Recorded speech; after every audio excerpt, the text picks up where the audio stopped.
जय हिंद साथियों स्वागत करता हूं आप सभी का अपने यूट्यूब चैनल पर। साथियों, आज इस वीडियो में हम आपके लिए आरपीएफ परीक्षा के लिए जीके जीएस के महत्वपूर्ण गोल्डन क्वेश्चन लेकर आए हैं।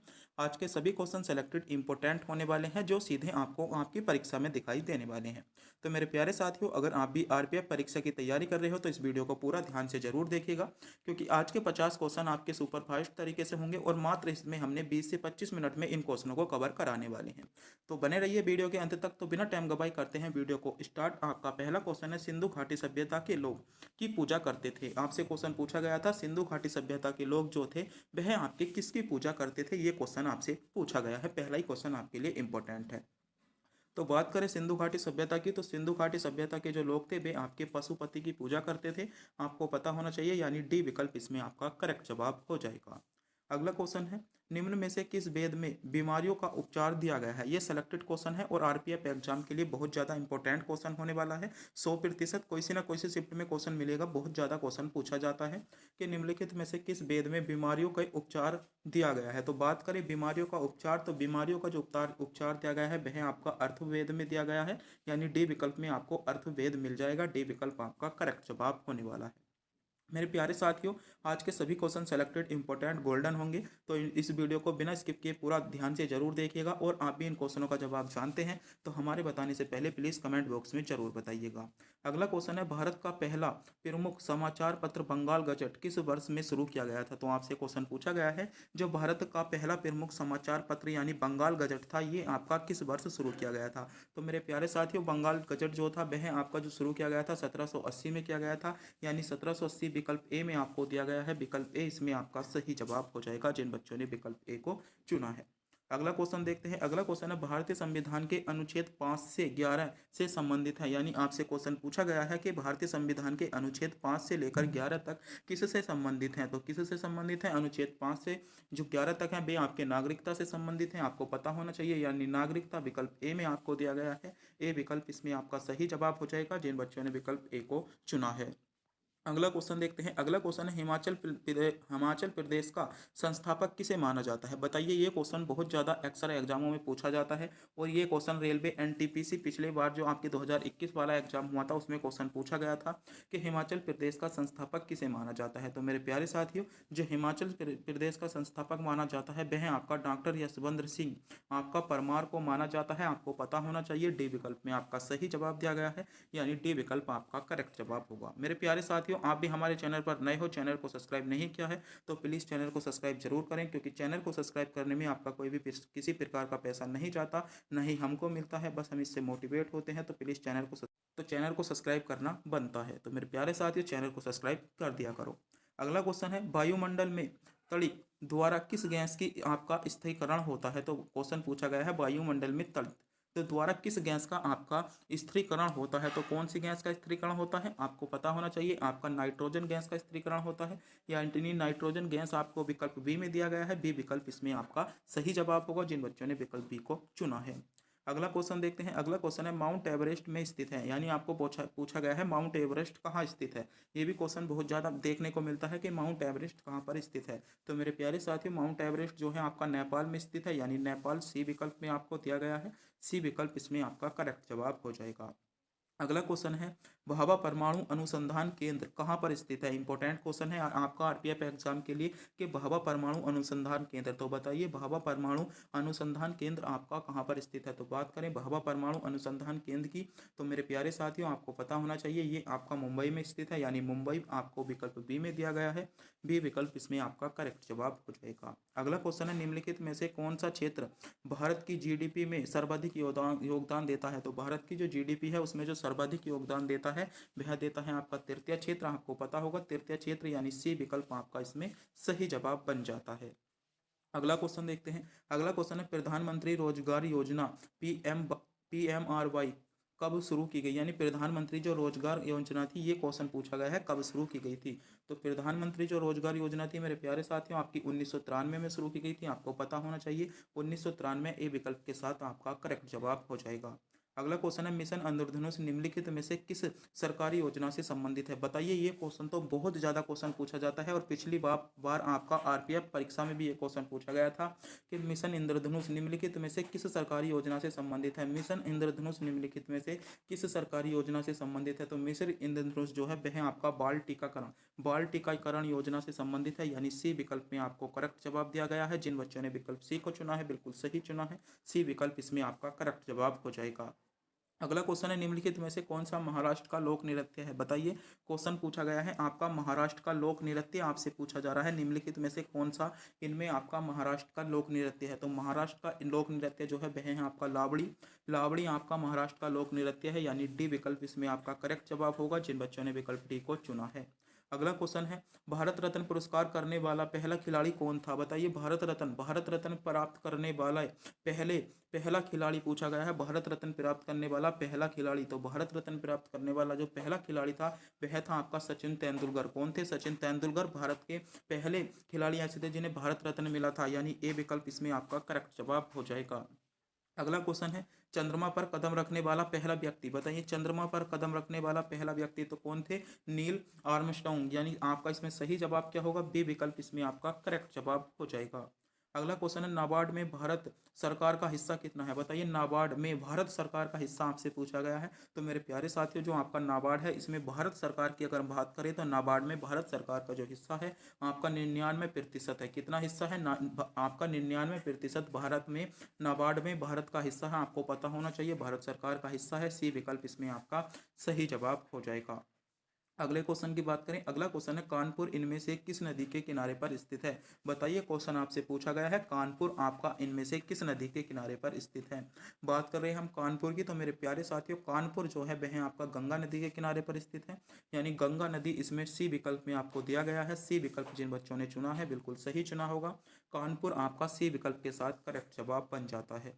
अगले क्वेश्चन की बात करें। अगला क्वेश्चन है उत्तर प्रदेश का शहर सहारनपुर किस उद्योग के लिए आपका प्रसिद्ध है? तो आपका बताइए। उत्तर प्रदेश का शहर सहारनपुर किस उद्योग के लिए प्रसिद्ध है? तो मेरे प्यारे साथियों अगर हम बात करें उत्तर प्रदेश के शहर आपकी सहारनपुर की, तो ये आपका लकड़ियों पर नक्काशी के कुटीर उद्योग से संबंधित है, यानी ए विकल्प जिन बच्चों ने चुना है बिल्कुल सही चुना है। ए विकल्प की ओर जा रहे सभी बच्चों का जवाब बिल्कुल करेक्ट जवाब बन जाता है।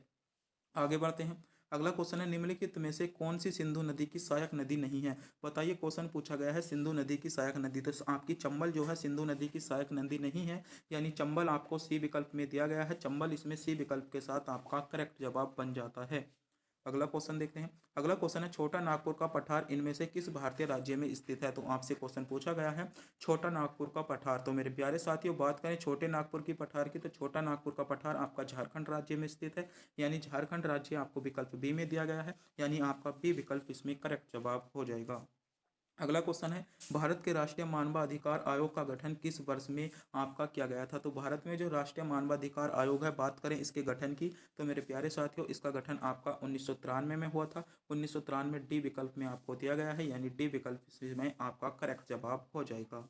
अगला क्वेश्चन है निम्नलिखित में से किस चुनाव में महिलाओं के लिए 1/3 सीट आरक्षित है? बताइए। क्वेश्चन पूछा गया है निम्नलिखित में से कौन सा चुनाव ऐसा है जिसमें महिलाओं के लिए 1/3 सीट आरक्षित है? तो वह कौन सा चुनाव है? तो आपका पंचायती राज। कौन से में है? पंचायती राज चुनाव में आपका महिलाओं के लिए 1/3 सीटें जो हैं आरक्षित हैं, यानी ए विकल्प में आपका सही जवाब दिया गया है। ए विकल्प आपका इसमें करेक्ट जवाब बन जाएगा। अगला क्वेश्चन है, ये क्वेश्चन आरपीएफ आपके एग्जाम के लिए बहुत ज़्यादा सेलेक्टेड होने वाला है। इस क्वेश्चन को मोस्ट क्वेश्चन कहूँगा, आप इस क्वेश्चन को नोट कर सकते हो। क्वेश्चन है भारतीय संविधान के किस अनुच्छेद में पंचायतों और स्थानीय निकाय शासन से संबंधित प्रावधान है? तो बात करें स्थानीय निकाय से और पंचायतों से संबंधित जो आपका प्रावधान है तो वह है आपका अनुच्छेद 243 में। किस में है? अनुच्छेद 243 में है, यानी अनुच्छेद 243 इसमें डी विकल्प के साथ आपका बिल्कुल सही जवाब हो जाता है। जो बच्चे विकल्प डी की ओर जा रहे थे बिल्कुल सही जा रहे थे, डी विकल्प इसमें आपका करेक्ट जवाब हो जाएगा। अगला क्वेश्चन है 1942 में किस प्रधानमंत्री के निर्देशानुसार क्रिप्स मिशन भारत आया था? तो ये क्वेश्चन आपसे पूछा गया था 1942 में किस प्रधानमंत्री के निर्देश अनुसार जो है क्रिप्स मिशन भारत आया था? तो किसके आपके निर्देश अनुसार आया था? तो ये आया था आपका चर्चिल द्वारा। ये क्या था? आपका आया था किसके द्वारा? चर्चिल द्वारा। आपका जो क्रिप्स मिशन भारत में आया था वह चर्चिल के निर्देशों पर आया था, यानी बी विकल्प इसमें आपका करेक्ट जवाब बन जाता है। अगला क्वेश्चन देखते हैं। अगला क्वेश्चन है, निम्नलिखित में से कौन सा सिक्कों के पांचवें तख्तों की सूची में शामिल नहीं है? बताइए, क्वेश्चन पूछा गया है निम्नलिखित में से कौन सा सिक्कों के पांचवें तख्तों के सूची में नहीं है, ये क्वेश्चन आपसे पूछा जा रहा है। अगर आप इस क्वेश्चन का जवाब जानते हैं तो कमेंट बॉक्स में जरूर बताएं। क्वेश्चन है तो कौन शामिल नहीं है, तो श्री रकाबगंज साहिब यानी नई दिल्ली, ये जो है आपके सिक्कों के जो पांचवें तख्तों की सूची में शामिल नहीं है, यानी इसमें सही जवाब क्या होगा, इसमें सी विकल्प के साथ आपका करेक्ट जवाब बन जाएगा। अगले क्वेश्चन की बात करें। अगला क्वेश्चन है, निम्नलिखित में से कौन हर्षवर्धन के शासनकाल में भारत आया था? तो मेरे प्यारे साथियों, बात करें भारत आने वाले हर्षवर्धन के शासनकाल में, तो हर्षवर्धन के शासनकाल में भारत कौन आया था? तो मेरे प्यारे साथियों, हर्षवर्धन के शासनकाल में आपको पता होना चाहिए, ये क्वेश्चन बहुत ज़्यादा पूछा जाता है। तो जुआन जांग कौन आया था? जुआन जांग या बेन सांग जो आया था, आपका जो आया था हर्षवर्धन के शासनकाल में भारत आया था, यानी ए विकल्प जिन बच्चों ने चुना है बिल्कुल सही चुना है, ए विकल्प के साथ इसमें आपका करेक्ट जवाब हो जाएगा। अगला क्वेश्चन है, पुस्तक आपका लीलावती, पुस्तक लीलावती के आपके लेखक कौन है? तो बात करें पुस्तक लीलावती की, तो आपका भास्कराचार्य ने पुस्तक लीलावती को लिखा है, यानी भास्कराचार्य आपका सी विकल्प में दिया गया है। सी विकल्प इसमें आपका सही जवाब हो जाएगा जिन बच्चों ने विकल्प सी को चुना है। मेरे प्यारे साथियों, एक बार फिर से बता रहा हूँ, अगर आपने हमारे चैनल को सब्सक्राइब नहीं किया है, चैनल को सब्सक्राइब जरूर करें। अगर आपने अभी तक हमारे टेलीग्राम चैनल को ज्वाइन नहीं किया है, टेलीग्राम चैनल को ज्वाइन करें, जिसका लिंक आपको वीडियो के डिस्क्रिप्शन में दिया गया है, जहां से आप इस वीडियो की पीडीएफ डाउनलोड कर सकते हो, और जितने भी हमारी वीडियो हैं सभी की पीडीएफ आपको हमारी टेलीग्राम चैनल पर मिल जाएगी, वहां से जाकर प्लीज़ आप ज्वाइन कर सकते हो। अगला क्वेश्चन है, प्रसिद्ध महाबोधि मंदिर कहाँ पर स्थित है? ये क्वेश्चन पूछा गया है। प्रसिद्ध महाबोधि आपसे इंपॉर्टेंट क्वेश्चन है, क्वेश्चन पूछा जा रहा है प्रसिद्ध महाबोधि। तो बात करें प्रसिद्ध महाबोधि मंदिर की, तो ये आपका कहाँ पर स्थित है? तो मेरे प्यारे साथी, इसमें सही जवाब क्या होगा, ये कहाँ पर स्थित है? तो आपसे क्वेश्चन पूछा गया है, तो ये आपका जो है बोध गया में स्थित है। आप सभी को पता होना चाहिए, क्वेश्चन इंपॉर्टेंट है। बोध गया सी विकल्प के साथ इसमें आपका करेक्ट जवाब हो जाएगा। अगला क्वेश्चन है, किस देश ने प्रथम फुटबॉल विश्व कप का आयोजन किया था? बताइए, क्वेश्चन आपसे पूछा गया है, किस देश ने प्रथम फुटबॉल विश्व कप का जो आयोजन किया था मेरे प्यारे साथियों, वह आपका उरुग्वे ने किया था। उरुग्वे इसमें ए विकल्प के साथ आपका करेक्ट जवाब बन जाता है। अगला क्वेश्चन है, भारत में कितनी भाषाओं को संस्कृति भाषाओं का दर्जा दिया गया है, या सांस्कृतिक भाषाओं का दर्जा दिया गया है? क्वेश्चन इंपॉर्टेंट है, क्वेश्चन पूछा गया है, भारत में कितनी भाषाओं को सांस्कृतिक भाषाओं का दर्जा दिया गया है? तो सांस्कृतिक भाषाओं का जो दर्जा दिया गया है, 6 भाषाओं को दिया गया है। कितने को? 6 भाषाओं को सांस्कृतिक भाषाओं का दर्जा दिया गया है, यानी इसमें डी विकल्प आपका करेक्ट जवाब हो जाएगा। अगला क्वेश्चन है, किस राज्य में ओणम त्यौहार बनाया जाता है? तो बात करें हम ओणम त्यौहार की, तो मेरे प्यारे साथियों, जो ओणम त्यौहार बनाया जाता है वह जो बनाया जाता है आपका केरल राज्य में बनाया जाता है। कहाँ पर बनाया जाता है? केरल राज्य में बनाया जाता है, यानी केरल राज्य इसमें ए विकल्प के साथ आपका करेक्ट जवाब हो जाएगा। आगे बढ़ें। अगला क्वेश्चन है, अधिवृक्क ग्रंथि क्या स्रावित करती हैं? बताइए, क्वेश्चन पूछा गया है, अधिवृक्क ग्रंथि आपकी क्या स्रावित करती हैं? बात करें हम अधिवृक्क ग्रंथि की, तो अधिवृक्क ग्रंथि जो होती है मेरे प्यारे साथियों, आपका सही जवाब होगा इसमें कोर्टिसाल। क्या करती हैं? कोर्टिसाल आपकी क्या करती हैं? आपकी स्रावित करती हैं, यानी सी विकल्प आपका करेक्ट जवाब होगा। अगला क्वेश्चन है, सोनार का विस्तार क्या है? आपसे क्वेश्चन पूछा गया है सोनार का विस्तार। तो सोनार का विस्तार जो है वह है ध्वनि आपका नेविगेशन और रेंजिंग। ध्वनि नेविगेशन और रेंजिंग जो है वह आपका सोनार का विस्तार है, यानी सी विकल्प जिन बच्चों ने चुना है बिल्कुल सही चुना है। सी विकल्प में आपका सही जवाब दिया गया है, सी विकल्प आपका करेक्ट जवाब हो जाएगा।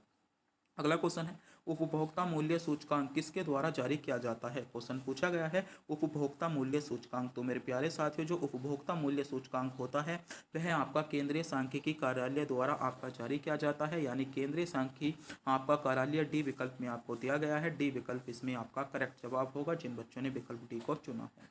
अगला क्वेश्चन है, भारत के मुख्य चुनाव आयुक्त की नियुक्ति कौन करता है? बात करें भारत के मुख्य चुनाव आयुक्त की नियुक्तियों के बारे में, तो भारत का जो मुख्य चुनाव आयुक्त होता है उसकी नियुक्ति आपके राष्ट्रपति करते हैं। राष्ट्रपति आपको बी विकल्प में दिया गया है, बी विकल्प आपका करेक्ट जवाब हो जाएगा। अगला क्वेश्चन देखते हैं। अगला क्वेश्चन इंपॉर्टेंट क्वेश्चन है, आरपीएफ ऐसे क्वेश्चनों को पूछता है। आरपीएफ के लिए इंपॉर्टेंट क्वेश्चन है, आप इस क्वेश्चन को नोट करेंगे क्योंकि 100% इस क्वेश्चन के आने के चांसेस है। क्वेश्चन है, भूमध्य रेखा निम्नलिखित में से किस देश से होकर गुजरती है? बताइए, भूमध्य रेखा निम्नलिखित में से किस देश से होकर गुजरती है? ये चारों देश आपके सामने दिए गए हैं, आपको बताना है भूमध्य रेखा निम्नलिखित में से किस देश से भूमध्य रेखा जो गुजरती है वह आपकी मालदीव से होकर गुजरती है। कहाँ से गुजरती है? मालदीव से होकर गुजरती है। मालदीव बी विकल्प के साथ आपका करेक्ट जवाब हो जाएगा। अगला क्वेश्चन की बात करें तो अगला क्वेश्चन है दक्षिण अमेरिका का कौन सा देश चारों ओर से धरती से घिरा हुआ है। तो बताइए दक्षिण अमेरिका का ऐसा कौन सा देश है जो चारों ओर से धरती से घिरा हुआ है। तो चारों ओर से जो धरती से घिरा हुआ है मेरे प्यारे साथियों वह है आपका पराग्वे दक्षिण अमेरिका का ऐसा देश है जो चारों ओर से धरती से घिरा हुआ है, यानी ए विकल्प आपका इसमें करेक्ट जवाब बन जाता है। अगले क्वेश्चन की बात करें, अगला क्वेश्चन है निम्नलिखित में से किस महाद्वीप में ग्रेट विक्टोरिया रेगिस्तान स्थित है। तो मेरे प्यारे साथियों बताइएगा, क्वेश्चन पूछा गया है निम्नलिखित में से किस महाद्वीप में ग्रेट विक्टोरिया रेगिस्तान। तो बात करें हम ग्रेट विक्टोरिया रेगिस्तान की, तो ग्रेट विक्टोरिया जो आपका रेगिस्तान है वह आपका ऑस्ट्रेलिया महाद्वीप में है, यानी ऑस्ट्रेलिया महाद्वीप इसमें डी विकल्प में आपको दिया गया है। डी विकल्प आपका करेक्ट जवाब हो जाएगा जिन बच्चों ने विकल्प डी को चुना है।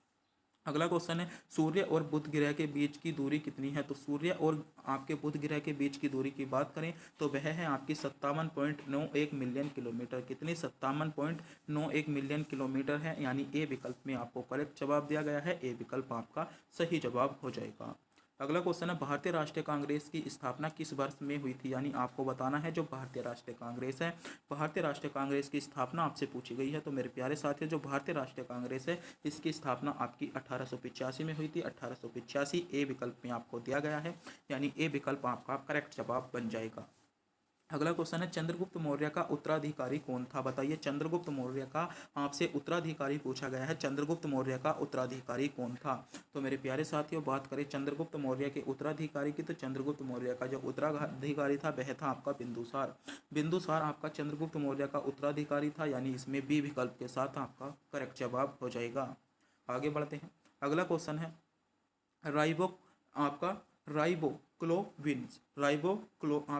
फ्लोविन आपका का दूसरा नाम है। तो ये आपका जो रासायनिक नाम है किसका है, तो विटामिन B2 का है। विटामिन B2 को जो जानते हैं हम राइबोफ्लोविन के नाम से जानते हैं, यानी डी विकल्प इसमें आपका करेक्ट जवाब दिया गया है। अगला क्वेश्चन है, ये क्वेश्चन बहुत ज़्यादा एग्जाम में पूछा जाता है और मैं मानता हूँ आरपीएफ में सीधा परीक्षा में आपको सीधा ये क्वेश्चन देखने को मिलेगा। क्वेश्चन है सोलर सेल का निर्माण करने के लिए किस तत्व का उपयोग किया जाता है। क्वेश्चन इंपॉर्टेंट है, क्वेश्चन पूछा गया है सोलर सेल का निर्माण करने के लिए किस तत्व का प्रयोग किया जाता है। तो मेरे प्यारे साथियों बात करें सोलर सेल के निर्माण को लेकर, तो इसका उपयोग करने के लिए इसमें जो तत्व का निर्माण किया जाता है वह आपका सिलिकॉन का निर्माण किया जाता है। सिलिकॉन इसमें जो होगा ए विकल्प के साथ इसमें आपका करेक्ट जवाब हो जाएगा। अगला क्वेश्चन है सूरज की रोशनी के स्पेक्ट्रम को प्राप्त करने के लिए प्रिज्म का उपयोग करने वाला पहला व्यक्ति कौन था। तो प्रिज्म का उपयोग करने वाला पहला व्यक्ति कौन था, ये क्वेश्चन आपसे पूछा गया है। तो ये क्वेश्चन आपके लिए इंपॉर्टेंट है, आपको पता होना चाहिए कौन था। तो जेम्स आपका कर्ल मैकॉल आपका मैक्सवेल आपका इसमें सही जवाब होगा, यानी मैक्सवेल आपका करेक्ट जवाब हो जाता है। अगला क्वेश्चन है भारतीय अर्थव्यवस्था का प्राथमिक क्षेत्र है। भारतीय अर्थव्यवस्था का आपसे प्राथमिक क्षेत्र पूछा गया है, भारतीय अर्थव्यवस्था का प्राथमिक क्षेत्र। तो भारतीय अर्थव्यवस्था के जो प्राथमिक क्षेत्र के अंतर्गत आता है कृषि आपका भारतीय अर्थव्यवस्था के प्राथमिक क्षेत्र के अंतर्गत आता है, यानी सी विकल्प के साथ इसमें आपका करेक्ट जवाब हो जाएगा। अगला क्वेश्चन है किस समिति के कुछ मौलिक कर्तव्यों ने कार्यान्वयन के लिए कानूनी प्रावधानों में अस्तित्व में पहचान की थी। तो कौन सी समिति थी, आपका सही जवाब होगा न्यायमूर्ति वर्मा समिति इसमें, यानी ए विकल्प के साथ आपका सही जवाब है। जिन बच्चों ने विकल्प ए को चुना है बिल्कुल सही चुना है। अगला क्वेश्चन है आपका आबूंस और आपका महोगनी के पेड़ किस प्रकार के वनों में पाए जाते थे। बताइए आबोन्स और महोगनी के पेड़, तो ये जो पाए जाते हैं आपके उष्णकटिबंधीय सदाबहार वन में पाए जाते हैं, आपको पता होना चाहिए। डी विकल्प में आपको सही जवाब दिया गया है, यानी डी विकल्प आपका इसमें करेक्ट जवाब हो जाएगा। अगला क्वेश्चन है भारतीय संविधान का कौन सा अनुच्छेद यह व्यवस्था प्रदान करता है कि राज्य के लोग के कल्याण को बढ़ावा देने के लिए सामाजिक सुविधा को सुरक्षित करना है। तो कौन सा आर्टिकल देता है, तो ये जो देता है आपका आर्टिकल 38 यानी अनुच्छेद 38 आपको बी विकल्प में दिया गया है। बी विकल्प इसमें आपका करेक्ट जवाब हो जाएगा। अगला क्वेश्चन है भीमराव अंबेडकर द्वारा मंदिर प्रवेश आंदोलन किस वर्ष शुरू किया गया था। तो आपका भीमराव अंबेडकर द्वारा जो मंदिर प्रवेश आंदोलन था ये आपका किस वर्ष शुरू किया गया था। तो मेरे प्यारे साथियों मंदिर प्रवेश आंदोलन जो शुरू किया गया था आपको पता होना चाहिए, आपका 1927 में शुरू किया गया था। 1927 इसमें सी विकल्प यानी तीसरे विकल्प में आपको दिया गया है। तीसरा विकल्प इसमें आपका करेक्ट जवाब हो जाएगा। अगला क्वेश्चन है निम्नलिखित में से किन वर्षों में भारत में एशियाई खेलों की मेजबानी की थी। तो भारत ने जो एशियाई खेलों की मेजबानी की थी वह आपकी 1981, 1982 और 1951 और 1982 में आपने भारत ने जो थी आपकी एशियाई खेलों की मेजबानी की थी, यानी ए विकल्प के साथ आपका करेक्ट जवाब हो जाएगा। मेरे साथियों, आज की वीडियो का अंतिम क्वेश्चन था और सभी क्वेश्चन सेलेक्टेड इंपॉर्टेंट और गोल्डन क्वेश्चन थे जो आपसे सीधे आपकी परीक्षा में पूछे जा सकते थे।